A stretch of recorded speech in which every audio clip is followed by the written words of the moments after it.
Today's scripture reading is from the book of Matthew, chapter 2, verses 1 through 12. I will be reading from the New Revised Standard Version Bible. Please listen for these holy words. In the time of King Herod, after Jesus was born in Bethlehem of Judea, wise men from the east came to Jerusalem asking, "Where is the child who has been born King of the Jews? For we have observed his star at its rising, and we have come to pay him homage." When King Herod heard this, he was frightened, and all Jerusalem with him.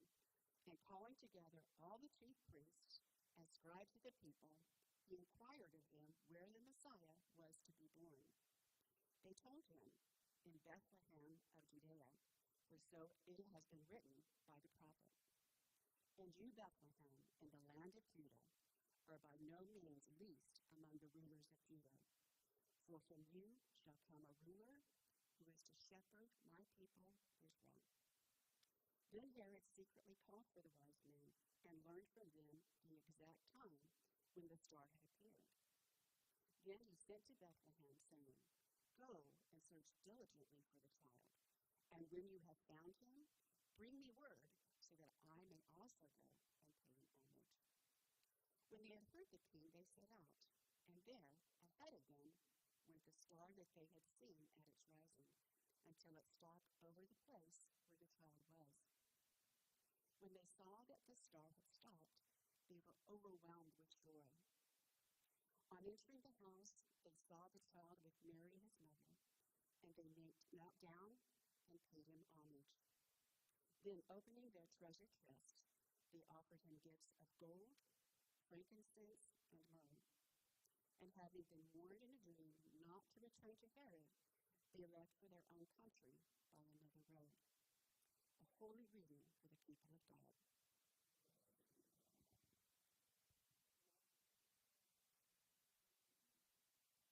This morning. It is Epiphany Sunday. This is one of my, I always say this is one of my favorite Sundays. I really like Sundays. It is one of my favorite days of the week, if you can't tell.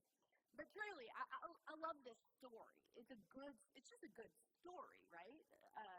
But it's also powerful.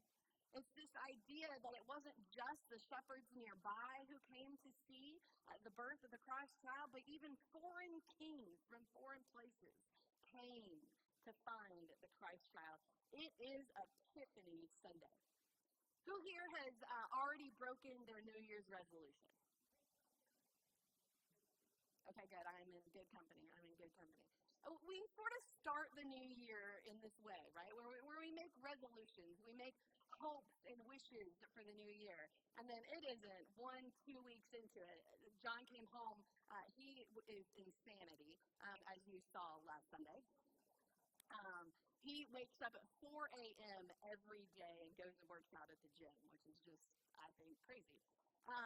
But he said this whole last week, it's been crazy how many people are at the gym. I said, give it a couple of weeks. It'll go back to normal. But it's truly this idea that we wish for this new year to be different than the last, right? In all different myriads of ways. But it reminds me of the child's poem. Do you remember this poem, Starlight, Star Bright, right? First star I see tonight. I wish I may, I wish I might have the wish I wished tonight. For most of us, that is basically the entire intent of our New Year's resolutions, right? We love the idea of doing something different, but we don't change much of our actions, our behaviors, to make anything different happen, right? But you see, the Magi, this whole story is about seeing a star. They were probably star observers, and they probably worked in some type of observatory, probably in Persia is where they believe that they were from, and they would have been professors of the sky, right? They knew all of the stars. So when this new star came to be, they recognized. It was new on the scene. It was a new star birthing light towards them, and they recognized that it was amazing, probably. But they didn't stop there. They recognized that there was meaning in the birth of this new star. Now, if they had truly been star observers as their sort of careers, this couldn't have been the first new star that they ever discovered or saw, right? And yet there was something about this star that connected to their faith, connected to something within them that said, this star means something. Now, I want to talk about that for just a second. Because I think that there's a lot of us who go about our lives with great intentions of seeking God, of wanting to grow in our faith, of wanting to be closer in our prayer lives to God, of wanting to do things different. We have great intentions of following after Jesus. But we just think that Jesus doesn't really show up in our lives very often. We wonder where he is, right? Am I the only person? Oh, thank you. You see, I think these star observers, these Magi, saw new stars all the time. But they were intentionally seeking a new Messiah. They were intentionally seeking God coming to earth. They were intentionally seeking something to be different in the world around them. And therefore, when this star showed up, they were so intent about seeking something new, a new light for their world, that they knew that when this one showed up, it was God and God's presence and God's guidance and God's direction in their lives. And they left the comforts of everything around them to follow this star. I can guarantee you, if you have ever prayed this prayer, God, I want to follow you closer, I can guarantee you there was a star that showed up in your life. Because that's how God works. When we open up ourselves to the working and guidance of the Holy Spirit answers that prayer and shows up in our lives. But guess what? A lot of us see stars, and very few of us are willing to leave the comfort of home to follow them. You see, following after Jesus requires us to be willing to give up everything we have, the comforts of home, maybe the comforts of a career, maybe the comforts of a relationship, maybe the comforts of a promised raise, maybe the comforts of just the things around us, amen? To do something different. And how many of us know that we have seen stars and we have let them pass? Well, I don't know, Ashley. And I don't really know if the star is real or if the star is something that I'm telling myself it is. If the star is really God or if the star is me making believe that God is speaking to me. I just don't really know. Well, that's called discernment. And you see, discernment is not something, I actually don't love that this is a spiritual gift on a spiritual gift test. Because discernment is not something for just a few. We all can be discerning disciples of Jesus Christ, you know? You see, discernment is faith. Discernment is intentionality. Discernment is waking up and saying, show up today, God, and let me not be confused with my own will, amen. Show up, God, today, and let me not be able to turn aside, amen. Show up today and be so bright in my sky that you blind me from all other options, amen. But also give me courage. Give me courage to follow when you call me to leave the comforts of home. You see, discernment requires intentionality. There's also something else we learn from the Magi story. We get into this whole part about stopping by Herod's house. Remember who Herod is? He's the king, right? And it's a little tricky. It says he wants the Magi to come back so he too can. Well, it's not tricky for us because we've had Mark Packer play this line for years, right? We know he's not telling the truth, right? In my best Mark Packer voice. Come back so that I too can pay homage to the Christ child. Thank you. Hopefully, you've got competition for the role next year, Mark Packer. Yeah, we know that he's joking, right? We know that he's trying to fool the Magi because he doesn't want to go pay homage to the Christ child at all, right? He wants to keep all of the power in the land. He is the king. And yet what happens is we find out that there are people in the highest land, in the highest office, who find out the truth about the star, who find out about the truth that Jesus has been born. He tells them, the Magi tell them exactly where the star is leading them to. The wise men that they have that are like in the palace, I don't know, the palace wise people, they say, it's over Bethlehem. We know exactly. Bethlehem in Judea, we know exactly where the star is leading these Magi to. But do you hear the part where it says they all immediately run to go find him? No. You see, there's plenty of people who see the same star, but only a few follow it. Only a few follow it. I hear plenty of people say to me all the time, I want to live boldly and fiercely for Jesus.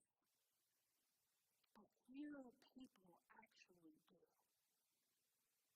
It is so different between wishing upon a star and following the star. Amen? It takes so much more to be bold to lead and follow. And yet there are Herods all around us, deceiving us and calling us away from the path.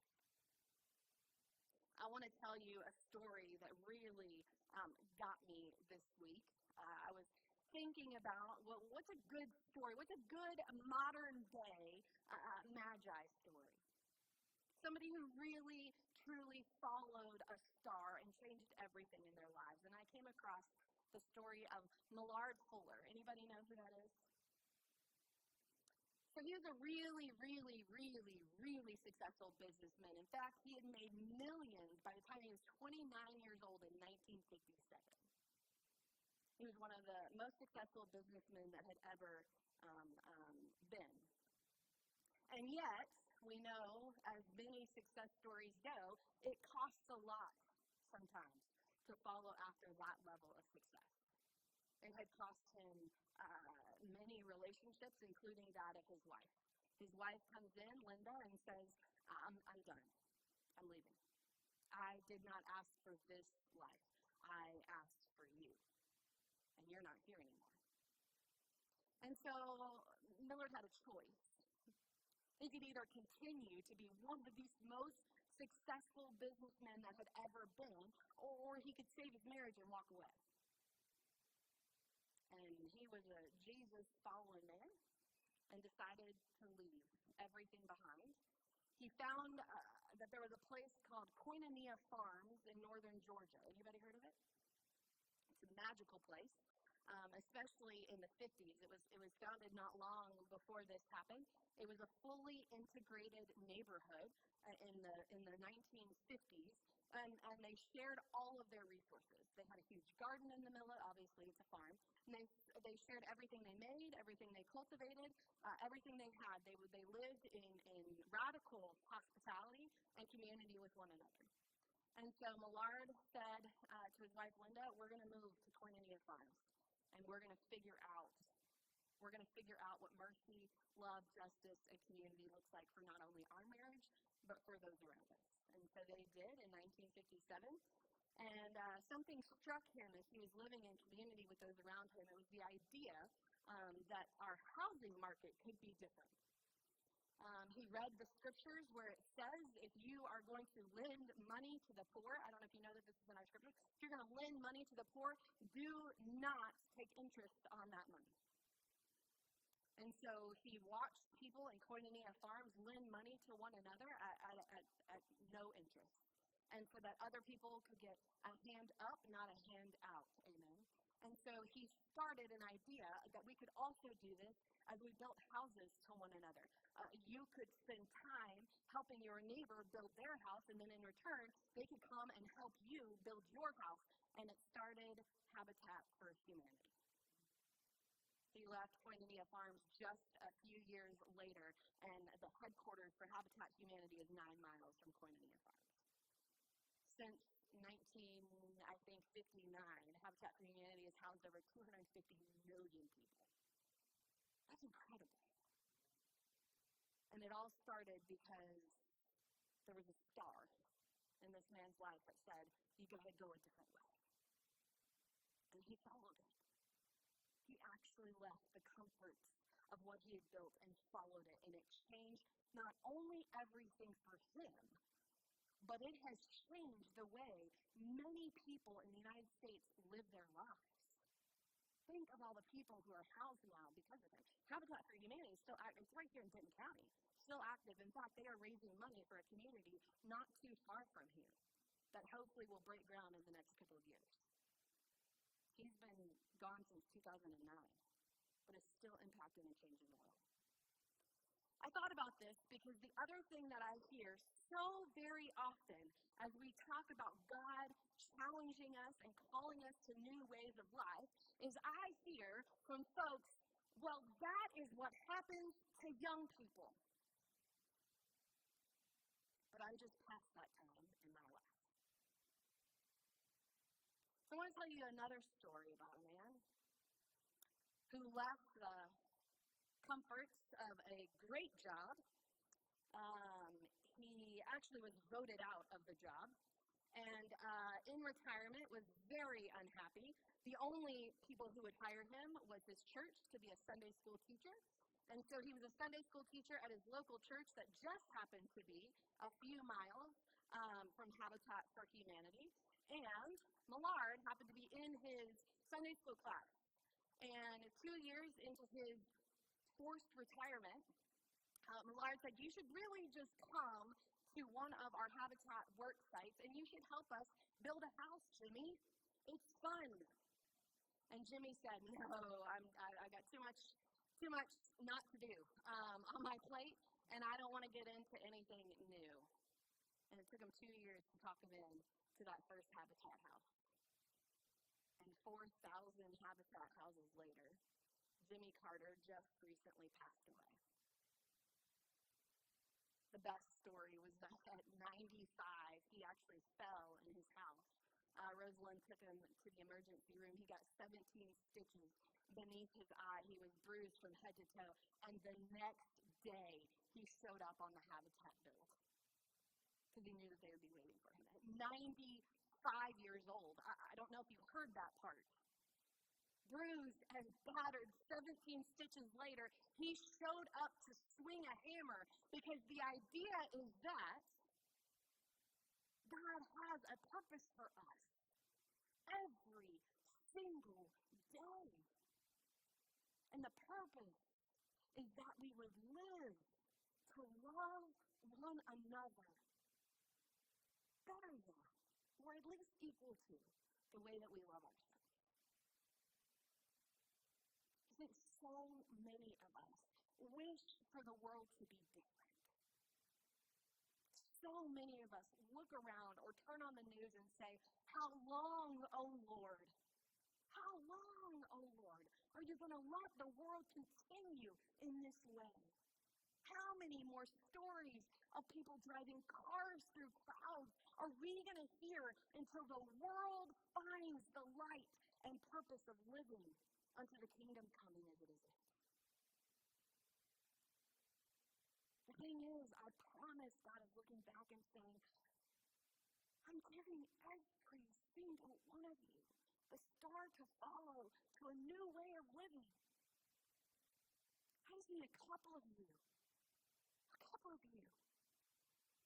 the courage to go a different way. And everything would be different. So I think sometimes God turns around and says, how long, O Lord, my disciples? How long, O Lord? Are you going to wait with stars all around you and keep praying for a new life?